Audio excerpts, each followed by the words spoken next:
जय श्री श्याम दोस्तों। जय श्री श्याम दोस्तों। एक बार फिर मैं आप अपनी फैमिली यूट्यूब की फैमिली में एक बार फिर मैं आ चुका हूँ। एक जेम्स, एक लेजेंड, एक ऐसी शख्सियत के साथ जिसको फ्रेम में देख के तो शायद ज़्यादातर लोग पहचान ही गए होंगे कि मैं आज कहाँ और किन के साथ बैठा हूँ। तो दोस्तों, इनके बारे में बताने से पहले आप लोग ज़्यादातर लोग इनको सभी जानते हैं भली भांति कि ये कौन है, बट फिर भी इस शख्सियत की अगर मैं अचीवमेंट्स के बारे में बात करूं या कैरियर ग्राफ के बारे में बात करूं या जो इनकी आज की जो सोशल एक्टिविटी के बारे में बात करूं तो फहरिस्त बहुत ही ज़्यादा लंबी है। ये हमारे पुराने मित्र भी हैं, अजीज हम फ्रेंड भी रहे हैं और कॉन्टेस्ट भी साथ काफ़ी खेले हैं। जितने सालों का हमारा सफ़र है उतनी सालों से ही ये इस इंडस्ट्री से जुड़े हुए हैं और इंडस्ट्री को चला रहे हैं। तो दोस्तों, आपका ज़्यादा समय न लेते हुए आप लोगों के बीच में इनवाइट करना चाहूँगा मिस्टर भूपेंद्र शर्मा जी को।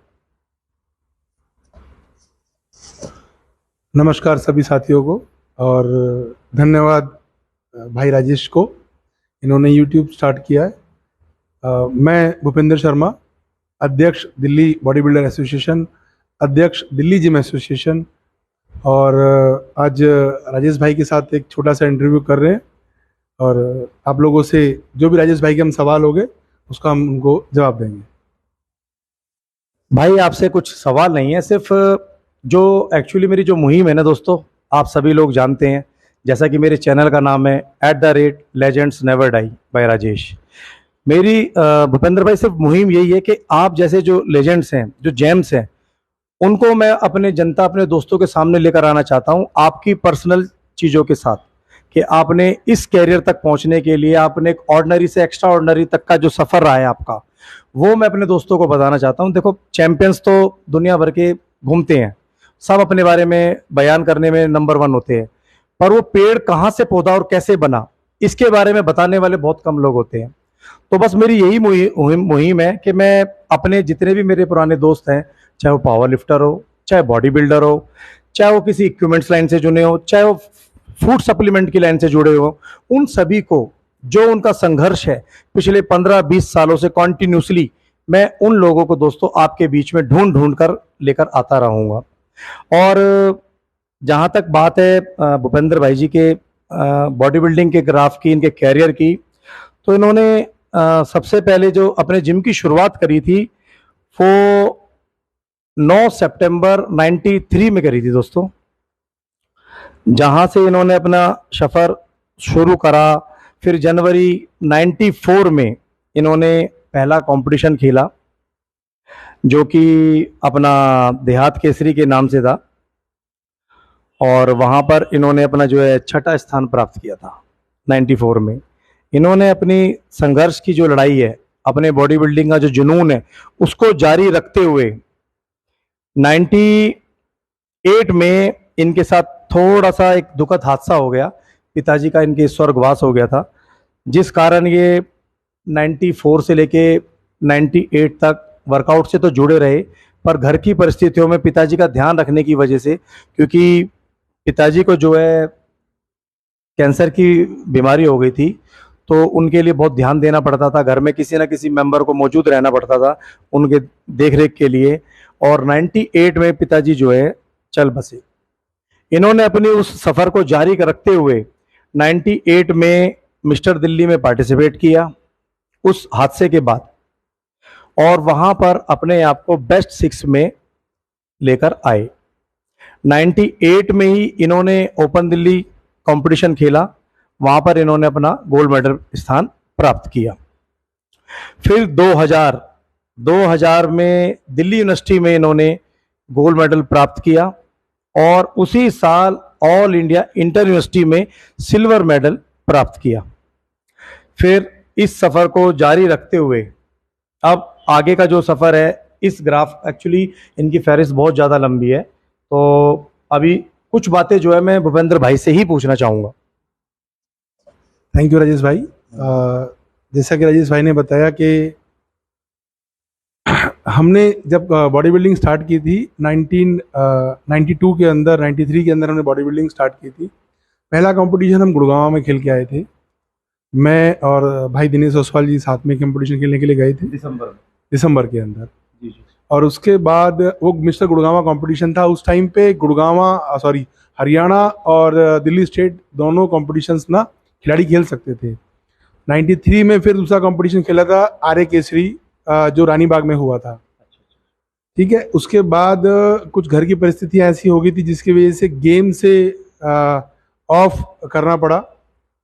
97 98 तक मैं कंटिन्यू ट्रेनिंग तो कर ही रहा था, पर 98 के अंदर 9 सितंबर 1998 को मैं अपने गुरुजी श्री भूपेंद्र धवन जी के पास, जो कि द्रोणाचार्य अवार्डी हैं, हजारों की तादाद में उनके पास खिलाड़ी हैं जो power lifting, body building, weight lifting, modelling, film actor, मतलब लिमिट नहीं है उनकी। अगर हम बात करें कि उनके इतने खिलाड़ी हैं, यहाँ से लेकर दिल्ली स्टेट से लेकर ओलंपिया लेवल तक उन्होंने खिलाड़ी तैयार किए हैं और वो आज भी कर रहे हैं।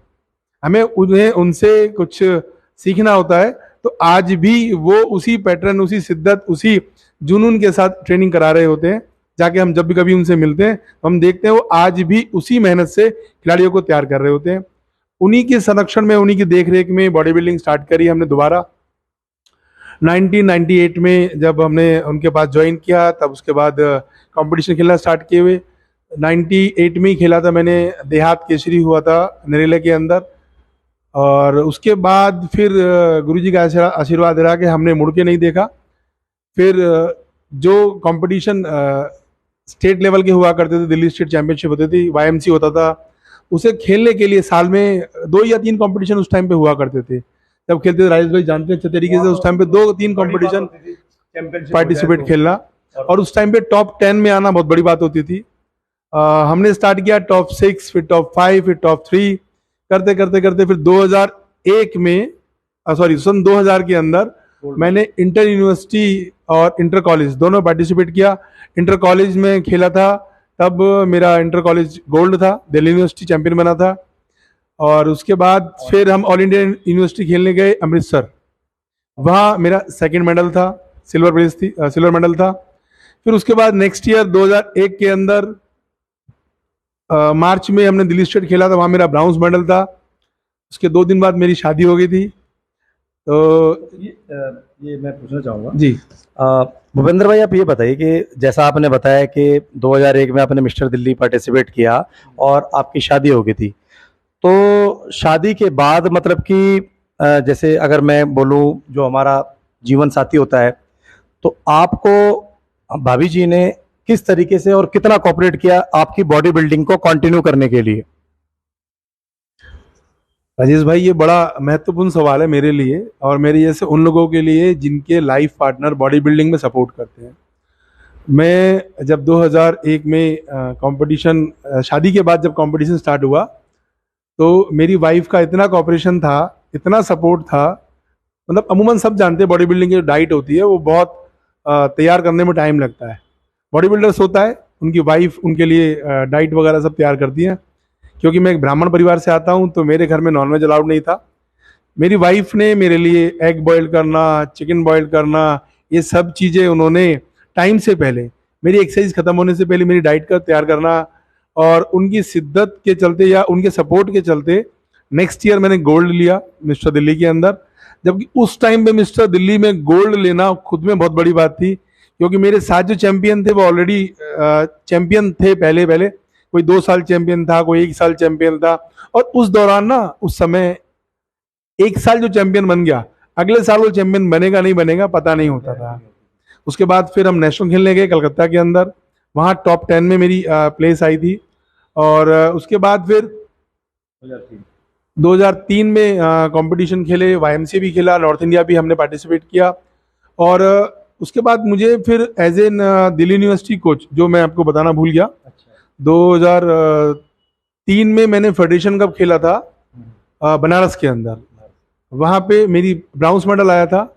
उसके बाद गुरुजी की वजह से ही गुरुजी ने जिम्मेदारी दी कि दिल्ली यूनिवर्सिटी के टीम कैप्टन के तौर पर टीम लेकर जाने की जिम्मेदारी मुझे दी गई।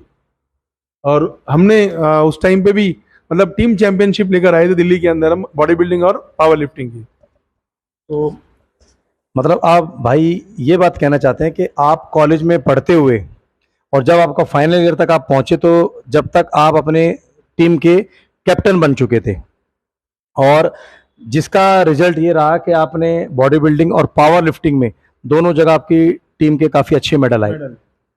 तो भाई आप ये बताइए कि 2004 में आपने अपने सफ़र को थोड़ा सा विराम दे दिया, तो ऐसी क्या परिस्थिति आई थी जो आपने 2004 में अपनी बॉडी बिल्डिंग को थोड़ा सा अपने रेस्ट पीरियड पे चले गए? तो थोड़ा मेरे दोस्तों का भी बताइए। 2004 के बाद मेरा एक छोटा भाई है Yashveer Sharma, is also champion, state champion, junior India champion, all India international champion. तो फिर उसकी प्रिपरेशन कराने के लिए बॉडी बिल्डिंग उसने बड़ी मेहनत से, बड़ी शिद्दत से ये बॉडी बिल्डिंग को भी मतलब मेरे से ज़्यादा, मेरे से अच्छे मेडल, मेरे से अच्छी क्वालिटी उसने बॉडी बिल्डिंग को दी है। अपने बॉडी को तराशा है उसने बहुत अच्छे से, बहुत मेहनत करता था और बहुत डेडिकेटेड था जब उसने बॉडी बिल्डिंग स्टार्ट की। तो और एक मध्यम वर्ग परिवार के अंदर दो लोगों का बॉडी बिल्डिंग करना बहुत मुश्किल हो जाता है। और मेरे तो फादर नहीं थे, एक्सपायर हो चुके थे, और घर की जिम्मेदारियों के साथ साथ सब कुछ देखना था, उसने बॉडी बिल्डिंग करनी थी। तो मैं ये नहीं बोलूँगा मैंने बॉडी बिल्डिंग छोड़ दी थी, एक्सरसाइज करता रहा, उसके साथ में करता रहा, बट हाँ कंपटीशन के तौर पे मैंने उसे तैयार किया और उसने मेरी सोच से ज़्यादा बड़े अचीवमेंट हमें दिए। और एक टाइम ऐसा था कि उसकी कैटेगरी में लोग जो बड़े चैंपियन हुआ करते थे, मैं नाम नहीं लूँगा चैनल पे, वो अपनी कैटेगरी बदलते थे खेलने के लिए। तो दोस्तों देखा, मतलब भाई आप ये कहना चाहते हो कि आपने 2004 में इसलिए विराम दिया क्योंकि आपको छोटे भाई को प्रैक्टिस करानी थी और उसके जुनून को देखते हुए आपको उसको आगे लेकर आना था। तो दोस्तों ये कितनी बड़ी बात है कि एक ऑलरेडी चैंपियन होते हुए अपने भाई के लिए एक गुरु, एक सपोर्टर, एक फादर का रोल निभाकर अपने छोटे भाई को वो अचीवमेंट दिलवाई जो अपने टाइम पे शायद खुद हासिल ना कर पाए। मतलब अपने सपने को अपने भाई के जरिए पूरा किया और उस ऊंचाइयों तक, उस बुलंदियों तक अपने छोटे भाई को पहुंचाया जहां पर खुद भूपेंद्र भाई पहुंचना चाहते थे। तो भाई जी ये बहुत अच्छी बात है कि मतलब आपने अपने छोटे भाई के लिए एक गुरु का, एक बिग ब्रदर का, एक फादर का रोल निभाकर उसको अचीवमेंट दिलवाई। तो फिर आपने बॉडी बिल्डिंग में फिर वापसी कब करी फिर 2004 के बाद? 2004 के बाद बॉडी बिल्डिंग के साथ साथ थोड़ा सा 2005 में जिमों की सीलिंग को लेकर एक ड्राइव स्टार्ट हुई थी। उसमें भी हमने गुरुजी के साथ मिलकर बहुत धरने प्रदर्शन दिए थे। दरअसल बहुत सारे लोगों को नहीं पता होगा कि 2001 से पहले जिम का कोई स्टेटस बिजनेस इंडस्ट्री में या मास्टर प्लान में था ही नहीं। उसकी एक लड़ाई थी 2005 से लेकर 2009 तक, जो जिमों को इस इंडस्ट्री को काउंट किया जाए कि हाँ ये इंडस्ट्री भी सफ़र करती है। हम उसकी शिद्दत, उसकी लड़ाई में हम लगे रहे, सब लोग, काफ़ी लोग थे। और 2009 के बाद फिर मतलब जिम तो हम चला ही रहे थे। मैंने जिम खोल लिया था 9 अप्रैल 1999 को, अपना खुद का। गुरुजी, हाँ गुरुजी के आशीर्वाद से उन्होंने ही हमें मेरा पहला जिम दिलवाया था, मशीनें दिलवाई थी। दूसरी बार जब मशीनें मैंने चेंज की थी वो भी गुरुजी ने दिलवाई थी हमें। 2011 2012 आते आते फेडरेशन की लड़ाई बहुत ज़्यादा लंबी लड़ रही थी। 2004 के बाद फेडरेशन डिस्ट्रॉय हो चुकी थी। फेडरेशन को एक कराने में गुरुजी ने, हमने, सुभाष बढ़ाना जी ने बहुत मेहनत करी। 2012 के अंदर affiliation Indian body builder federation नाम से एक फेडरेशन है, एक्चुअल में अब एफिलिएशन उसके पास है नहीं, ख़त्म हो गई। तो उनको एफिलिएशन दिलवाई थी। फिर 2012 सितंबर महीने के अंदर बीइंग ए प्रेसिडेंट मुझे दिल्ली बॉडी बिल्डर एसोसिएशन की जिम्मेदारी दी गई। मैं और मेरी टीम, पूरी टीम, जिसमें बहुत सीनियर मोस्ट भी थे, सुभाष बढ़ाना जी, प्रदीप शर्मा जी, और भी ऐसे बहुत सारे जाने माने लोग थे जिन्होंने बॉडी बिल्डिंग को बहुत, राजपाल भाई जो आजकल यूएसए में है, बहुत मेहनत से इस बॉडी बिल्डिंग के लिए काम करना स्टार्ट किया। बट मैं उनमें छोटा भी था और कुछ लोगों से बड़ा भी था। तो एक मीटिंग के माध्यम से मैंने सबसे एक प्रार्थना की रिक्वेस्ट की अपने बड़ों से कि ये जो हमारी बॉडी बिल्डिंग है ये बहुत अहम पार्ट है, बहुत लोगों को नहीं पता। 2010 से पहले बॉडी बिल्डिंग जो है एक साल में एक कंपटीशन या 2 कंपटीशन बड़ी मुश्किल से हुआ करते थे। और राजेश भाई तो अच्छे से जानते हैं क्योंकि लंबे जुड़े हुए खिलाड़ी हमारे साथ के हैं, हो सकता है हमसे सीनियर भी हो। तो बॉडी बिल्डिंग के जो कंपटीशन होते थे रोड के साइड में एक छोटा सा टेंट लगा के कंपटीशन हुआ करते थे। कोई prize money, cash prize money नहीं होती थी, सिर्फ एक मेडल होता था छोटा सा, या कभी बहुत बड़ी बात हुई तो ट्रैक सूट मिल गया, बैग मिल गया, ट्रैक सूट मिल गया। बड़े खुश होते थे हम उस चीज को लेके, और उसे अचीव करने के लिए जो ताकत लगती थी ना, वो आज के बच्चे नहीं कर पाते हैं। मैं आज के बच्चों को डिमोटिवेट नहीं करूंगा, क्योंकि ये भी बड़े मेहनत करते हैं, बहुत ईमानदारी से एक्सरसाइज करते हैं, बट उतनी लॉयल्टी या उतनी शिद्दत नहीं होती जो उस टाइम हुआ करती थी, क्योंकि आज तो फैसिलिटीज बहुत हैं। तो रोड के साइड में टेंट लगते थे, उन टेंटों में कॉम्पिटिशन हमने खेले हैं। बारिश आ गई, टेंट पक रहा है, लेकिन जिसका वेट हम सुबह देने बैठ जाते थे, फिर उसी टेंट के पीछे हम पड़े रहते थे, शाम तक अपनी बारी आने का वेट करते थे। ना कोई पंखा, कुछ नहीं होता था, कोई फैसिलिटीज नहीं होती थी। तो वो सब चीजें देखी थी, एक दिमाग में एक जुनून था कि ये संस्था की जिम्मेदारी ली है, तो अपनी गेम को प्रमोट करने के लिए सभी लोगों से मिलकर रिक्वेस्ट की, तो सब ने अपना कंट्रीब्यूट किया। मैं अमाउंट नहीं बोलूंगा, उस टाइम पे बड़ा अमाउंट, तालकटोरा स्टेडियम हम लोगों ने बुक किया 2013 के अंदर। पहली बार दिल्ली के अंदर स्टेट चैंपियनशिप तालकटोरा स्टेडियम में हुई, जिसमें हमने कैश प्राइज 1.5 लाख रुपए रखा था 2013 के अंदर। उससे पहले किसी ने कैश प्राइज रखा नहीं था, बहुत मुश्किल से रखते थे कैश प्राइज कॉम्पिटिशन्स के अंदर। सभी ने सपोर्ट किया हमें, किसी ने बैक स्टेज, किसी ने ऑन स्टेज, बहुत मेहनत की हमने, सारी टीम ने मेहनत की थी, बहुत स्पॉन्सर्स हमें मिले, जिनके चलते हमने कंटिन्यू बॉडी बिल्डिंग को तालकटोरा स्टेडियम में कराना स्टार्ट किया। फिर उसके बाद और संस्थाएं जो हमसे पहले भी चल रही थी, उन्होंने भी कोशिश की, बड़ा अच्छा लगा कि चलो बॉडी बिल्डिंग का एक स्टेटस, एक स्टैंडर्ड ऐसा बढ़ा कि बॉडी बिल्डिंग को अब स्टेडियम में, ऑडिटोरियम में ले जाकर कंपटीशन करने लोगों ने स्टार्ट किए। तो हमें सबसे बड़ी बात है कि एथलीट को सम्मान मिला, खिलाड़ियों को। हाँ, ये जो सब किया गया, दरअसल एक बात और थी कि जो हमारी एसोसिएशन बनी हुई थी उस टाइम पे, और आज भी जो है, जिसमें मैक्सिमम ऑफिशियल्स जो हैं वो खिलाड़ी हैं, जिन्होंने गेम छोड़ी है या जिन्होंने गेम का सफर जो है उन्होंने पास किया है। ये हमारा पैशन है, इस गेम की वजह से हमारी पहचान है। आज भी अगर कोई भूपेंद्र शर्मा को जानता है तो बॉडी बिल्डिंग की वजह से, राजेश भाई को कोई जानता है तो गेम की वजह से, वरना हमारी कोई पहचान नहीं है।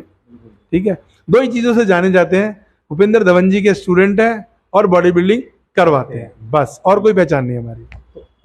भाई जी, जैसा आपने बताया कि आपने 2012 में काफ़ी सोशल एक्टिविटी में आप इन्वॉल्व हो गए थे, बट आपने एक चीज़ बताना भूल गए मेरे दोस्तों को कि आपने मिस्टर एशिया वहाँ पर भी स्थान प्राप्त किया, बेस्ट 5 में आए, जो कि चाइना में आयोजित की गई थी दोस्तों। उसके बाद आपने अपने बॉडी बिल्डिंग के सफ़र को थोड़ा सा विराम दे दिया, क्योंकि इन्होंने अपने पैशन को कन्वर्ट कर दिया एक जिम्मेवारी में, और इन्होंने उस जिम्मेवारी को उठाते हुए डाबा के प्रेसिडेंट बने 2012 में, वो भी दिल्ली टीम के, और डाबा के ही प्रेसिडेंट करंट में भी 2023 तक भूपेंद्र शर्मा जी हैं। उसके बाद भाई साहब ने अपने सफ़र को रुकने नहीं दिया, फिर यूएसए में जाके जीबीओ इंडिया के 2016 में एज ए डायरेक्टर नियुक्त किए गए, जो कि आज 2023 तक जीबीओ में इंडिया की जो मतलब कमांड है वो एज ए डायरेक्टर भूपेंद्र भाई ही संभालते हैं। फिर 2017 में इन्होंने एक और बार अपने ऊपर अतिरिक्त ग्रहण किया, वाबा इंडिया करके फेडरेशन थी, वहां पर भी एज ए प्रेसिडेंट इन्होंने ज्वाइन किया 2017 में, जो कि 2022 तक चली। फिर उसको थोड़ा अपग्रेड और थोड़ा सा चेंज करने के बाद WAF के नाम से वो फेडरेशन क्रिएट हुई, जिसका इंडिया में as a president same to same Bhupendra Sharma ji को ही नियुक्त किया गया, और जो 2022 से लेके 2023 तक अभी भी भूपेंद्र भाई उस पद को संभालते हैं। तो भाई जी, इतनी सारी जिम्मेवारियां, देखो दोस्तों, जो मेरा कहने का मतलब है, जो मेरी मुहिम है, जो मेरा मोटिव है, लेजेंड्स नेवर डाई, तो ये है वो लेजेंड्स, ये वो जेम्स हैं जिन्होंने अपनी बॉडी बिल्डिंग जी, फिर अपनी बॉडी बिल्डिंग को विराम देके अपने भाई को बॉडी बिल्डिंग करवाई, उसके सपने को, अपने सपने को पूरा किया, बुलंदियों तक पहुंचाया। आज इनके छोटे भाई को भी दुनिया जानती है एक बॉडी बिल्डर के रूप में, और फिर अपनी बॉडी बिल्डिंग को कंटिन्यूसली किया। इन्होंने कैसे किया? फेडरेशन के माध्यम से।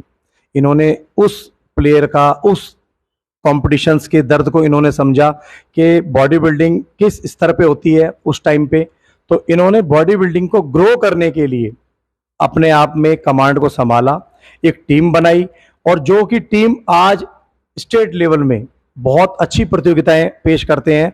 अगर सभी लोग जानते होंगे भूपेंद्र शर्मा जी की चैंपियनशिप कैसी होती है।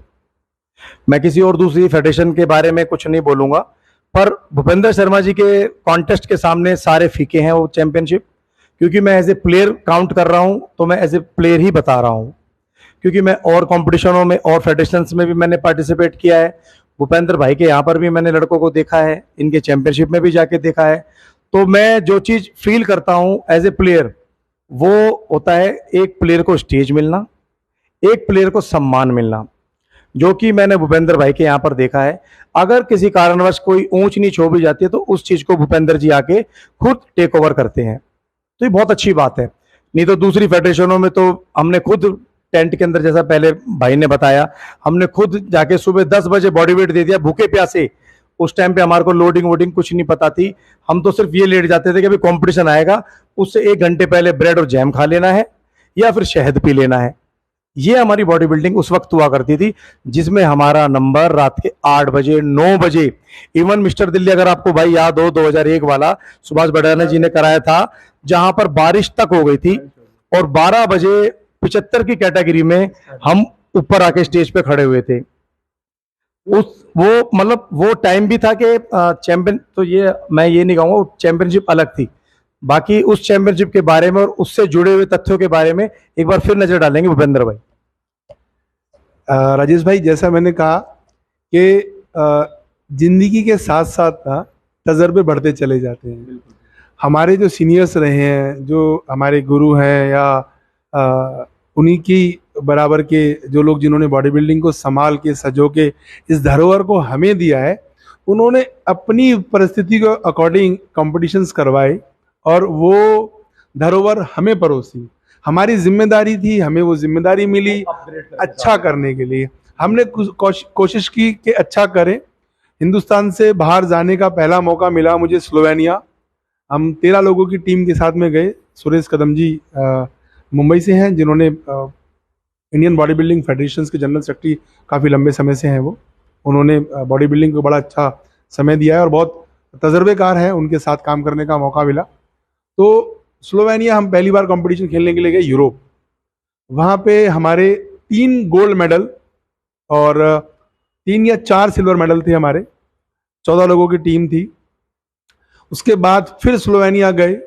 वहाँ से फिर एक ऐसा, कई चैंपियन निकले हैं, मैं चैंपियनों का नाम लेकर आपस की बात है हमारे कुछ खिलाड़ी होते हैं जिनको लगता है कि ये भी एक तजर्बे का हिस्सा है कि खिलाड़ियों को लगता है कि अब मैं बन गया, अब मुझे ज़रूरत नहीं है। तो ये जब ऐसा आता है दिमाग में, जब गुरूर आता है, तो उस गुरूर के साथ वो काम कर जाता है जो उसे नहीं करना चाहिए। सभी खिलाड़ियों के लिए कभी भी अपने गुरु, अपने सीनियर्स का अपमान या उनको कभी छोटा नहीं आंकना चाहिए, क्योंकि बॉडी बिल्डिंग एक ऐसा गेम है जिसमें हर body builder senior body builders के पाँव छूता है। हम भी हमारे से बड़े जो सीनियर बॉडी बिल्डर होते हैं आज भी रिगार्ड करते हैं, जब भी मिलते हैं उनके पाँव छू के उनको सम्मान करते हैं, रिस्पेक्ट देते हैं। ये बॉडी बिल्डिंग, ये परंपरा, ये कल्चर, ये जो एक तरीके का अनुशासन, डिसिप्लिन जो है वो हमारे गुरु ने हमें सिखाया है। जिन्होंने हमें सिखाया वो हमने सीखा, वही हम आगे सिखाते हैं। तो उसके बाद फिर हम 14 बार मैं यूरोप टीम ले जा चुका हूँ और दुबई ले जा चुका हूँ टीम, और थाईलैंड ले जा चुका हूँ टीम, लंदन ले जा चुका हूँ टीम, और यूएसए 3 बार ले जा चुका हूँ टीम। तो हमारे इंडिया के बहुत सारे बॉडी बिल्डर ऐसे हैं जो कि वर्ल्ड में अपना परचम लहरा चुके हैं। दिल्ली बॉडी बिल्डर एसोसिएशन के ब्याह पे हमारी पूरी टीम ने इतनी मेहनत करी। कुछ खिलाड़ियों को स्पॉन्सर्स भी किया, उनके नाम नहीं लूंगा मैं, बट उन खिलाड़ियों को स्पॉन्सर्स किया। कुछ ऐसे खिलाड़ी हमने उन फेडरेशनों में भेजे जो फेडरेशन हमें, जिस फेडरेशन की जो ब्रांच होती है दिल्ली ब्रांच, वो हमें नकली कहा करती थी। तो हमने ऐसे खिलाड़ी वहाँ भेजे जो हमारे यहाँ चैंपियन थे, उनके यहाँ भी चैंपियन बने। तो ये नकली असली का जो एक लड़ाई थी, एक जद्दोजहद थी, वो भी लड़ते हुए आए हम।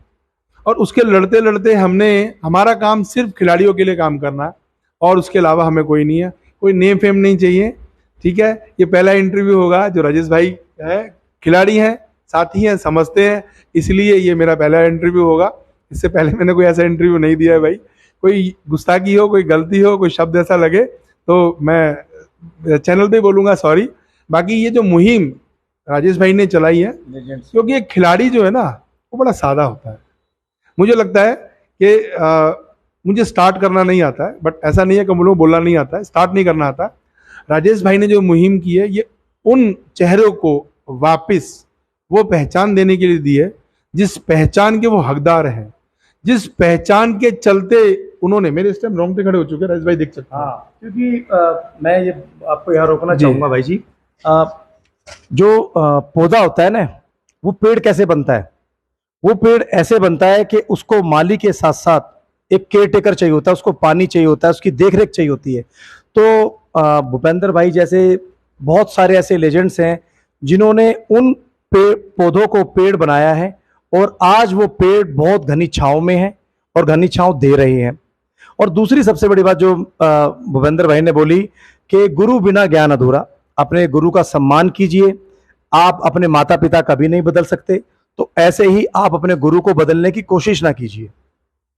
मैं इसी एक राजेश भाई की बात को बड़ा करते हुए एक बात बोलूंगा कि जिसने आपको पहली सीढ़ी चढ़ना सिखाया, जिसने आपको रास्ता दिखाया, जो आपका गुरु है, उसके बाद आपको कोई अपडेटेड वर्जन मिल जाता है, वो बात एक अलग है। दंगल मूवी सभी ने देखी होगी। दंगल मूवी में यही दिखाया गया था कि जो बाप एक गुरु की तरह अपनी बेटी को नेशनल तक लेके जाता है, जब नेशनल टीम में उसे नेशनल कोच मिल जाता है, तो उसे अपने बाप की जो शिक्षा होती है वो बेमानी या अधूरी लगती है, लेकिन अंत में वही गुरु उसको वापस चैंपियन बनाता है। तो ऐसे जिस गुरु के पास आपने चलना सीखा है, तो जब आप दौड़ने लग जाते हो उसका आप अपमान या उसका सम्मान कम मत करना, क्योंकि जो चीज हमारे गुरुजी हमसे एक बात कहते हैं कि जो चीज आप मुझे दोगे ना वही आपको मिलेगी। अगर हम किसी को मान सम्मान इज्जत देंगे तो वही मान सम्मान इज्जत हमें मिलेगी। और मुझे बड़ी खुशी है कि मेरी टीम आज भी शिद्दत से उतनी मेहनत करती है जितनी मेहनत हमने पहले कंपटीशन से की है। दिल्ली में अब तक लगभग हम 60 या 62 कंपटीशन जो है करवा चुके हैं। कुछ कंपटीशन तो हमारे ब्रांड नेम बन चुके हैं, जैसे आयरन मैन, सब लोग वेट करते हैं हमारे आयरन मैन का। हमारी टीम इंटरनेशनल जाती है। हमारी टीम जो ये प्रो कार्ड मिलते हैं ना, जो आजकल प्रो कार्ड का चलन चल चुका है, मेरे यहाँ से जो टीम जा चुकी है उसमें 7 या 8 इंडिया में नहीं बाहर जाके प्रो कार्ड लेके आए हैं।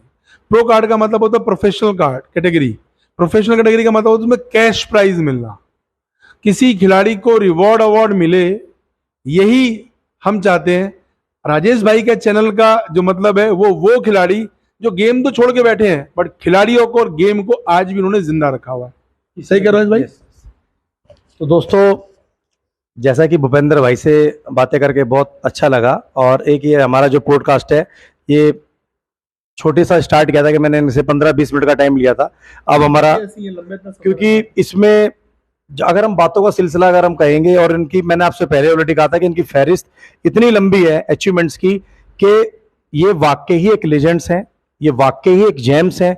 जैसा मेरी टैगलाइन है कि लेजेंड्स नेवर डाई, तो ये वो लेजेंड्स हैं जिन्होंने अपनी बॉडी बिल्डिंग तो जी, बट आज दूसरे बच्चों की बॉडी बिल्डिंग खुद में जी रहे हैं, उनको सपोर्ट करके, उनको अच्छा स्टेज देके, उनको इंटरनेशनल इवेंट देके, जो कि मुझे नहीं लगता है कि एक बाप के अलावा अपने बच्चों के लिए कोई और सोच सकता है। तो ये एक ऐसी फेडरेशन है, ये एक ऐसे शख्स हैं जो प्लेयरों के लिए, सिर्फ प्लेयरों के लिए सोच रहे हैं और उनको आगे लेकर जा रहे हैं। आज वो अपना नेम और फेम इस्तेमाल करके कामयाब हो रहे हैं। अपने आप को पैरों पे खड़ा देख के उन्हें भी खुशी होती है, उनके माँ बाप भी खुश होते हैं। तो इसीलिए बस दोस्तों मैं ये बात कहता हूं कि अपने गुरु का सम्मान करो। और भूपेंद्र भाई कुछ कहना चाहते हैं? एक लाइन और बोलूंगा। मैं चाहूंगा राजेश भाई इसके बाद एक इंटरव्यू और हो। मैं मीडिया पे कोशिश करता हूँ कम आऊँ, मेरे 10 साल में कोई इंटरव्यू नहीं है, लेकिन राजेश भाई गेम को भली भांति तौर पे जानते हैं। ये आयरन गेम बहुत टफ गेम है, इजी नहीं है, लेकिन कुछ लोगों के चलते इस गेम को खराब करने की कोशिश की जा रही है। वो हमारे आसपास ही सराउंडिंग लोग मिलेंगे। सभी खिलाड़ियों से एक रिक्वेस्ट है, पेशेंस के साथ में गेम करें। कोई भी खिलाड़ी 4-5 साल से पहले अच्छा खिलाड़ी नहीं बन सकता। और जितने भी बड़े खिलाड़ी हैं, जिन किसी को भी आप जानते होंगे बड़े खिलाड़ियों को, आप उनका इंटरव्यू देखेंगे तो 4-5 साल से पहले किसी की जर्नी सक्सेस प्लेटफॉर्म पे नहीं पहुंची है। तो कोई शॉर्टकट ना मारे, बहुत बुरे हाल हो रहे हैं इंडस्ट्री में। 2010-2012 के बाद ऐसे इंसिडेंट्स देखने को मिल रहे हैं जो हमें अंदर तक झंझोड़ चुके हैं। बहुत सारा एक सीनियर खिलाड़ी भूपेंद्र भाई साहब है, वेल नोन बॉडी बिल्डर है, 21 साल कॉन्टिन्यू चैंपियन रहने वाले खिलाड़ी। प्रसाद कुमार जी हैं, दिनेश ओसवाल जी हैं, ऐसे बड़े खिलाड़ी हैं, मुकेश सिंह है, बड़े खिलाड़ी हैं जो आज भी अपनी हेल्थ को बरकरार रखते हुए। देखो भाइयों, बॉडी बिल्डिंग का मतलब एक अपने आप को फिट रखना है। एक आप वो रोल मॉडल है अपने मोहल्ले के लिए, अपने समाज के लिए, अपने क्षेत्र के लिए, अपने राज्य के लिए, अपने देश के लिए, जिसे देखकर बहुत सारे बच्चे इंस्पायर होते हैं। तो आप कोई भी ऐसा नेगेटिव काम ना होने दें, ना करने दें जिससे किसी और बच्चे की जान या किसी के ऑर्गन्स, किसी के शरीर के किसी अंग पर कोई नुकसान हो। उसको उसकी देखरेख करना भी जिम्मेदारी हमारी है। मैं चाहूंगा राजेश भाई इस टॉपिक पे एक और कोई इंटरव्यू एक बार जरूर डिस्कशन करेंगे, क्योंकि ये बहुत हमारे लिए बहुत जरूरी है, बहुत अहम मुद्दा है हम लोगों के लिए, क्योंकि बीइंग एक खिलाड़ी टाइम निकाल के मैं एक दिन आपके साथ जरूर एक दो और खिलाड़ी और रख लेंगे हम साथ में, जो करंट में अभी पार्टिसिपेट कर रहे हो, और इस एक करेंगे, पॉडकास्ट करेंगे जरूर जरूर, क्योंकि ये हमारे लिए इतना जरूरी मुद्दा बन चुका है कि हम जैसे 30 साल की जर्नी हो गई मेरी बॉडी बिल्डिंग में, और लगभग कितनी राजेश भाई की हो गई, अब भी नवंबर में चैंपियनशिप 2010। हाँ अच्छा, इंटरनेशनल ऑल द बेस्ट है मेरी तरफ से। बहुत बहुत कम, बहुत रेयरेस्ट सुनने को आता था कभी किसी को 2010 के बाद ऐसा लग रहा है जैसे बाढ़ आ गई है, ऐसे इंसिडेंट्स होना हादसों की, जिसमें नए नए खिलाड़ी, नए नए बॉडी बिल्डर्स जो है अपनी जान गंवा रहे हैं सिर्फ अधूरे ज्ञान की वजह से। तो सभी से रिक्वेस्ट है, नॉलेजेबल लोगों के पास जाएं, जिनको नॉलेज हो, अच्छा और बुरा दोनों। कोई भी चीज गलत नहीं है, लेने के तरीके गलत हैं, देने के तरीके गलत हैं, तो आप उस तरीके वाले इंसान के पास जाएं जो आपको सही बता सके, सेल्फ एक्सपेरिमेंट किया हो। यस, उसको पता हो कि आपकी कैपेसिटी कितनी है। वही एक अच्छे कोच का काम होता है। आजकल बहुत सारे कोच इंटरनेशनल बन चुके हैं। इंटरनेशनल कोच जो है, मैं उस टाइटल पे किसी को भी मेंशन नहीं करना, नाम नहीं लूंगा या किसी के बारे में नहीं बोलूंगा, बट आप एक अवेयरनेस जरूर लाएं कि हमें अपनी इस इंडस्ट्री को इस ब्लेम से बचाना है कि हमारी इंडस्ट्री में सिर्फ और सिर्फ ड्रग्स ली जाती है। ऐसा नहीं है। हमारे बहुत सारे बॉडी बिल्डर ऐसे हैं जो लगभग 30-30 साल से बॉडी बिल्डिंग कर रहे हैं। आप सोच नहीं सकते, वो आज भी उसी कंडीशन में कायम है। उन्हें ना कोई बीपी है, ना थायराइड है, ना कोई ऐसी बीमारी जो अमूमन लोगों को होती है। हम एक मुद्दा जो एक लाइन जो कोरोना में हमारे पास आई थी, जब जिमों को हमारे बंद कर दिया गया था, एक बड़े डॉक्टर से एक डिबेट हुई थी। तब मैंने कहा था कि डॉक्टरों के पास लोग तब जाते हैं जब बीमार पड़ जाते हैं। ठीक है, सभी जानते हैं, कोई बेवजह डॉक्टर के पास नहीं जाएगा। हमारे पास जिम इंडस्ट्री में या फिटनेस एंटरप्रेन्योर या बॉडी बिल्डर या कोच या ट्रेनर उनके पास इसलिए आते हैं कि वो बीमार पड़े ही ना। तो हमारी नैतिक जिम्मेदारी बनती है कि हम अपने समाज को संभाल के रखें, संजो के रखें, इस गेम को आगे बढ़ाते चलें। Thank you. तो दोस्तों, जैसा कि भूपेंद्र भाई ने बताया, अपनी बातों का अगर हम सिलसिला रखेंगे तो शायद हमें रात हो जाए, और बातों के इस सिलसिले को थोड़ा सा मैं यहीं विराम देना चाहूँगा, और आगे फिर एक बार टाइम लेके फिर भूपेंद्र भाई के साथ आप लोगों के बीच में एक बार फिर आऊँगा। तो आज के लिए विराम देना चाहता हूँ। आप स्वस्थ रहें, घर रहें और खुश रहें। जय श्री श्याम।